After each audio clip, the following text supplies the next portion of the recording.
नमस्कार, आदाब। आपके साथ मैं स्मिता शर्मा हूं और आप देख रहे हैं मेरा YouTube station Smita Sharma journalist.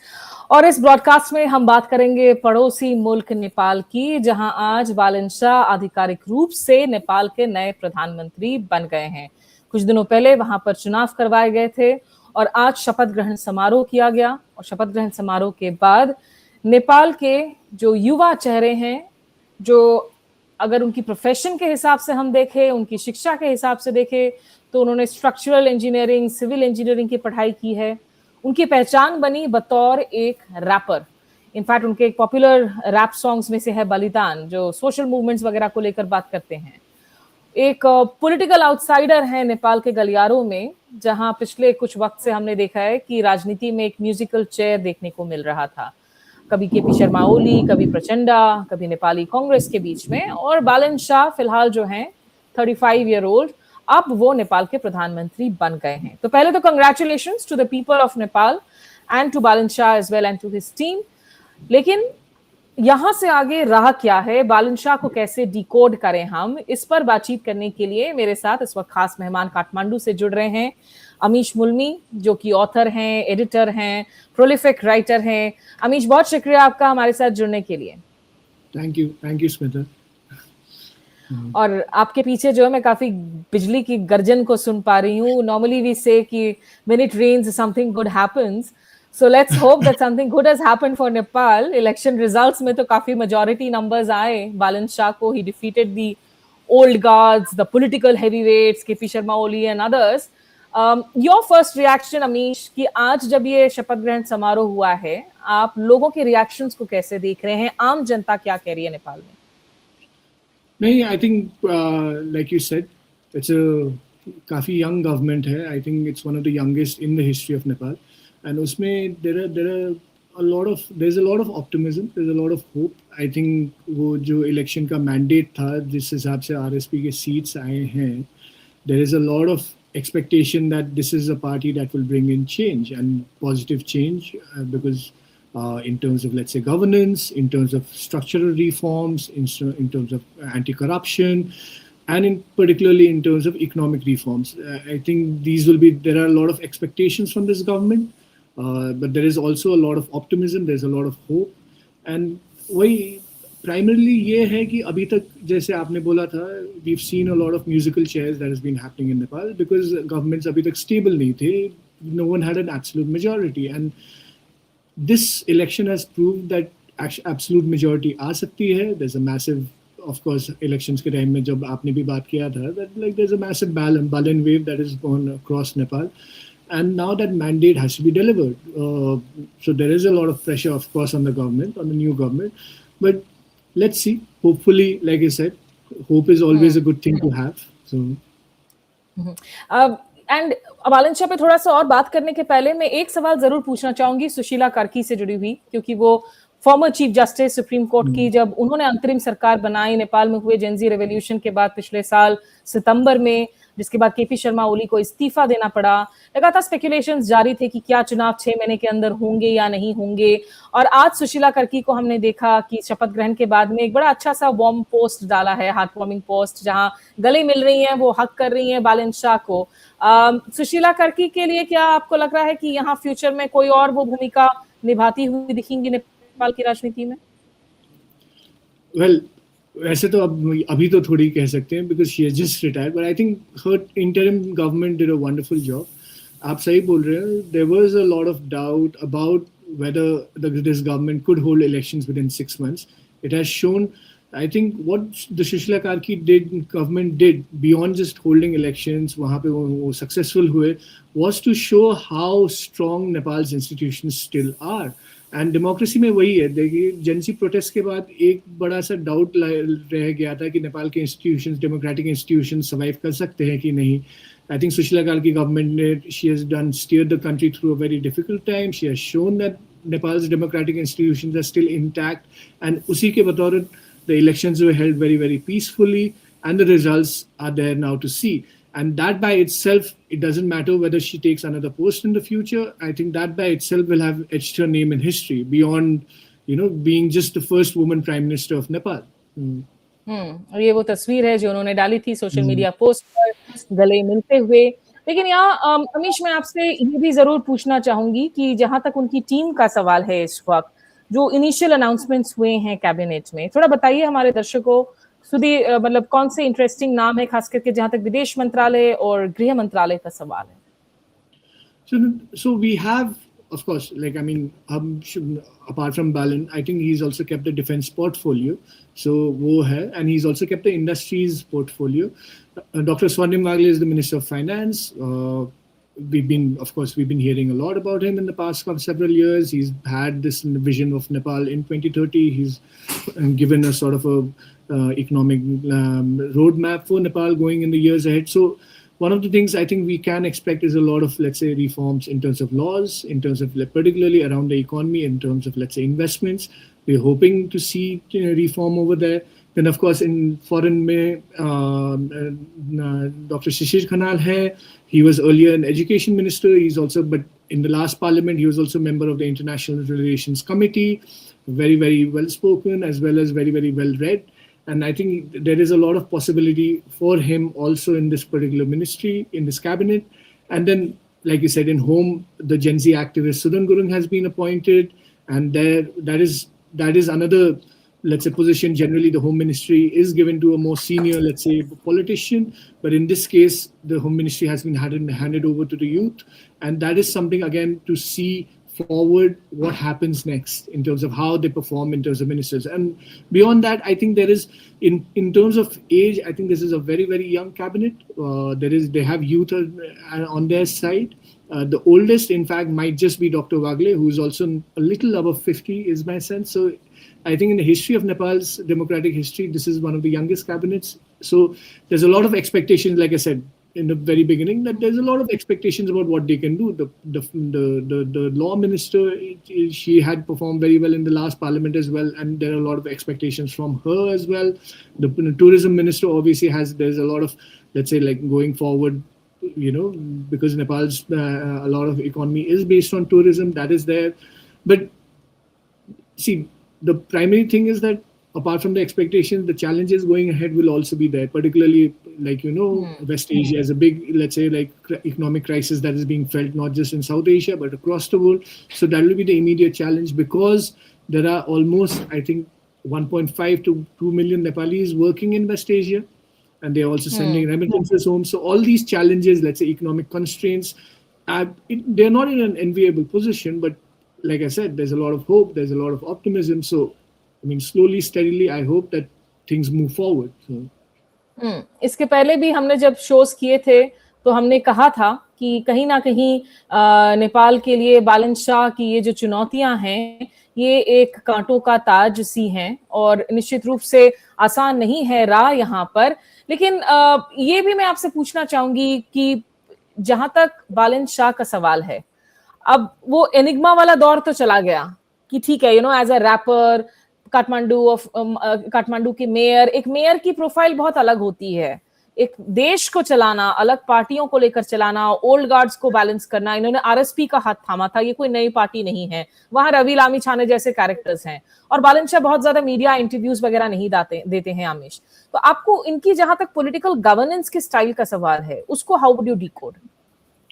No, so far, see, like you said, एक सिटी को चलाना और एक देश को चलाना, they are very, very different things. They're vastly different things. I think what we will have to watch out for, and where I think Balan can really do, let's say, like, I mean, he will, let's say, deliver, or let's say people will be watching him, is how he coordinates between the various tiers of government, which he hasn't had to do so far. Let's say, primarily, local governments have done a lot of work in the last 10-15 years in Nepal, in the last 10 years, particularly since the constitution has come up. So how does he coordinate with them? And then in the next 15 months, we have local government elections also upcoming. So that will be the first thing. The second is obviously being a mayor means that, you pretty much have to, like you said, शहर को चलाना है. But when you're running a country, so that means that you'll have to coordinate between various line ministries, various departments. So but the setup, the one thing that he has in his advantage is that there is a setup, right? The bureaucracy is there, and it is a very, let's say, like, I mean, the experienced bureaucracy. So how well can he manage both the expectations of the people with the challenges of governance that are inherent, right, in any, let's say, like, running when it comes down to running a country. So that will be, I think, I will be particularly watching out to how these things develop over time, how, let's say, the ministers, beyond, there is of course a honeymoon period between the citizen and a newly elected government, especially an elected government that has this big a majority, right? But beyond that honeymoon period, let's say beyond the 100 days, the first 100 days, what sort of performance the government does, what sort of messages they send out, I think that will be extremely critical to watch out for. और जैसा हमने कहा कि शायद ये honeymoon period और कम हो, क्योंकि नेपाल में जब जेनजी प्रोटेस्ट हुआ, दर्शकों को याद दिला दे, एक कोर मुद्दा था कि जो डिवाइड है हैव्स और हैव नॉट्स के बीच में, जहां गरीब परिवारों को लग रहा था कि भाई हमारे बच्चों को बाहर जाकर बहुत ज्यादा जो है वो व्हाइट कॉलर जॉब भी नहीं करते हैं, ब्लू कॉलर जॉब कर रहे हैं, वहां बुरे हालातों में काम कर रहे हैं, घर वापस नहीं आ पा रहे हैं। दूसरी तरफ जो पॉलिटिकल एलीट्स है, उनके बच्चे अपनी फैशनेबल अच्छी जिंदगी की रील्स बना बनाकर सोशल मीडिया पर शेयर कर रहे हैं। तो ये जो माइग्रेशन है, एक्सटर्नल माइग्रेशन, इसको कैसे रोकिए और युद्ध के हालात में नेपाल की आर्थिक व्यवस्था को कैसे स्थायी बनाए रखें, ये भी एक चुनौती है। एक सवाल यहाँ पर पॉलिटिक्स से परे अमीश, इस वक्त नेपाल में ये जो एनर्जी क्राइसिस है, हम इंडिया में बहुत फील कर रहे हैं, वहां इस वक्त क्या हालात हैं, किस तरह के कदम उठाए जा रहे हैं एनर्जी राशनिंग के लिए? अभी so energy rationing में LPG, of course, now there's been rationing so that every consumer is now getting half a cylinder instead of one cylinder, like the full cylinder, तो half मिल रहा है. Petrol and fuel and all, अभी तक इतना rationing नहीं है, but I think here what has also helped is our past experience. I think that there's been a lot of transition towards electric vehicles, particularly public vehicles and private vehicles as well. And there has also been a transition towards, let's say, electric cooking inside homes, right? So both of these, I think that has allowed a little bit of, let's say, leeway over there. But of course, the energy crisis in me felt in other ways, in that there are shortages of, let's say, goods, there are shortages of industrial goods. So those have been reported. So like I said, this is a global challenge, right? This is a global challenge. So ये सरकार की, let's say, how they figure out these things, like I said initially, is going to be a big challenge, because this is not just something that they can control via domestic policy. यहाँ पे there are a lot of international factors, and how those international factors play out will basically determine the policy. So आपको लगता है कि प्रधानमंत्री बनने के बाद अब बालन शाह थोड़े ज्यादा ओपन टू प्रेस होंगे, जो अभी तक प्रेस से झिझकते रहते हैं? Of course I am speaking in India, जहां हमारे प्रधानमंत्री ने पिछले 11 साल में एक भी प्रेस कॉन्फ्रेंस नहीं की है, ओवरसीज इक्का दुक्का की है, only with 2 sets of filtered questions. In terms of his relationship with press, आप उसको कैसे शेप अप होता हुआ आप एक्सपेक्ट कर रहे हैं अमीश?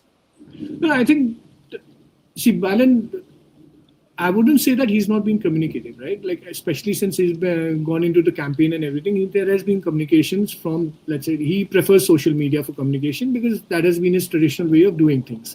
तो यहाँ पे ये एक है कि, of course, प्रधानमंत्री बनने के बाद there will be press conferences, there will be, and he's expected to do these things. He is expected to address the media, he's expected to address the parliament, and those will be the, let's say, places where I think we will see more of him. I think this one aspect of this government is that because it's a younger, let's say, cabinet, it will certainly be a more communicative cabinet. That is my sense so far. So, but let's see, you know. एक आखिरी सवाल यहाँ पर आपसे मैं जरूर पूछना चाहूंगी अमीश, और उसके पहले जो है एक ट्वीट दिखा दूं। प्रधानमंत्री मोदी ने बधाई दी है बालन शाह को, इंग्लिश में भी लिखा है, ये हिंदी नेपाली वाला ट्वीट है, my Nepali is very broken, जिसमें वो लिखते हैं कि नेपाल को प्रधानमंत्री को रूपमा शपथ ग्रहण गर्नु भएको श्री बालेन्द्र शाहजुलाई हार्दिक बधाई। यहाँ से आगे Amish, can you please read it out for me? I think that will be better. Yeah, no. So I think what he's saying is that यहाँ को यस नियुक्तिले नेपाली जनताको यहाँको नेतृत्व प्रति राखेको विश्वासलाई प्रतिबिम्बित गर्दछ. So he's saying that basically this appointment, this prime minister appointment, reflects the government, the people's wishes, and from here on, हामी हाम्रा दुई देशको जनताको आपसी हित, our two countries, you know, the friendship that we have, the work that we are doing together can reach greater heights. That will be one of the critical, let's say, like, things going forward. Like moving forward, I think there has been a lot of, let's say, discussion around how the RSP government will, let's say, shape its foreign policy. And they have been saying, the foreign minister, in fact, gave an interview to, I believe it was The Wire, as well as to BBC Nepali a couple of, let's say, days ago, where he said that they would be emphasizing development diplomacy, in which they will be engaging with countries towards, let's say, greater connectivity, greater infrastructure projects, of course. But one thing that we will see, which will be happening now, is that there will be a lot of emphasis on economic diplomacy as well, where the economic, let's say, issues inside Nepal will be critical to our diplomacy as well. Earlier this wasn't so much the case. This was more of a, let's say, we used to pursue more of a, let's say, political diplomacy, if that can be said. But now I think the economic side of the diplomacy of, let's say, our bilateral relations, that will play a critical role going forward. Okay, just one last question, because ये south Asia में जो हाल के दिनों में हमने चुनाव देखे हैं, जिसमें श्रीलंका, बांग्लादेश को तो मैंने कवर किया था, अनफॉर्चुनेटली मैं नेपाल नहीं आ सकी किन्हीं वजहों से, लेकिन श्रीलंका में अनुराग कुमार दिसानायके जेवीपी 2/3 मेजोरिटी के साथ जीतते हैं। बांग्लादेश में तारिक रहमान की 2/3 मेजोरिटी के साथ जीत होती है, हालांकि वहां शेख हसीना नहीं थी इस दौर में और जमात उभरा है। एंड यहाँ बालन शाह, आरएसपी की जो जीत हुई है, और ये तीनों ही ऐसे देश हैं जिनके साथ भारत के साथ ताल्लुकात वो कभी खुशी कभी गम वाली बनी रहती है, और उसमें हमेशा कहा जाता है कि इंडिया कार्ड, नेपाल का, चाइना कार्ड, कौन सा कार्ड किस रिजीम के साथ चल रहा है। इन तीनों ही अगर हम बांग्लादेश और श्रीलंका को भी देखें तो चुनी हुई सरकारों ने अपने मैनिफेस्टोस में कहा कि हम इंडिपेंडेंट फॉरेन पॉलिसी करेंगे, हम इक्विडिस्टेंस वाली फॉरेन पॉलिसी करेंगे, हम किसी के पपेट रिजीम नहीं बनेंगे। तो ये सवाल क्या वहां पर भी इस वक्त हावी है कि आप दिल्ली, बीजिंग इन सब के आसपास ना जाएं? Abhi, I don't think so. I don't think that is so much of a, see, in the past, let's say, several years, we have sort of tried our best to do a non-aligned foreign policy, I think. But the critical, like I said earlier, where, especially with India and with our neighbors, right, with both India and China, there has been a lot of, let's say, investments from both sides into Nepal, into connectivity, towards infrastructure, towards, let's say, expanding economic relations. I think those will continue, and we will definitely see, let's say, the current foreign policy as it is defined as non-alignment. I think we will see a lot of that going ahead, and there will be a lot of emphasis on how to deliver the best results for Nepal through this foreign policy. Like I said, which is where the economic part of the diplomacy comes in, which will be very important. I think more than the cards, I don't see this government sort of does not have the same ideological leanings as previously. If anything, this government is ideology agnostic, right? So I don't think so we need to see it from that prism of, oh, it's going to play this card or that card. I think more than that, it is that my sense is that there will be a change in the discourse around foreign policy, the way it is expressed, the way the priorities of foreign policy of Nepal have been so far, and there will be changes over there, is my sense. ठीक है, चलिए फिलहाल के लिए इतना ही। आगे जो है, जैसे कैबिनेट को थोड़ा सा तो काम करने का मौका देना चाहिए, सरकार अपना काम शुरू करे, it will hit the ground running. And Amish के साथ हम कुछ दिनों बाद जो है एक और डिटेल विस्तार से चर्चा करेंगे, जिसमें हम ऑडियंस क्वेश्चंस को भी शामिल करेंगे, क्योंकि मुझे पता है आप में से बहुत सारे लोग सवाल पूछना चाहते हैं। आज मैंने कहा कि शुरुआती बातचीत जो है अमीश के साथ कर ली जाए शपथ ग्रहण समारोह के बाद में। तो बहुत शुक्रिया आपका अमीश हमारे साथ जुड़ने के लिए काठमांडू से। Thank you. और जो दर्शक हमारे साथ जुड़े, और भी दूसरे discussions are upcoming on the YouTube channel, तो प्लीज स्टे ट्यून्ड। नमस्कार, आदाब।